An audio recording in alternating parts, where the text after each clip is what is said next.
নমস্কাৰ বন্ধু বান্ধৱীসকল। আজি যিহেতু শাওণ মাহৰ দ্বিতীয়টো সোমবাৰ, সেয়ে মই নিৰামিষ থালিখন সজাবলৈ চেষ্টা কৰিছোঁ। আজি প্ৰথমবাৰ থালিখন সজাইছোঁ। থালিখন সজোৱাত হৈছে নে নাই ক'বচোন বাৰু আপোনালোকে।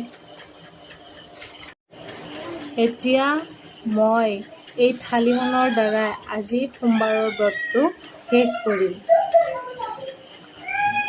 আপোনালোকেও শাওণ মাহৰ সোমবাৰৰ ব্ৰতকেইটা ৰাখিছেনে বাৰু ক'বচোন বাৰু আপোনালোকে।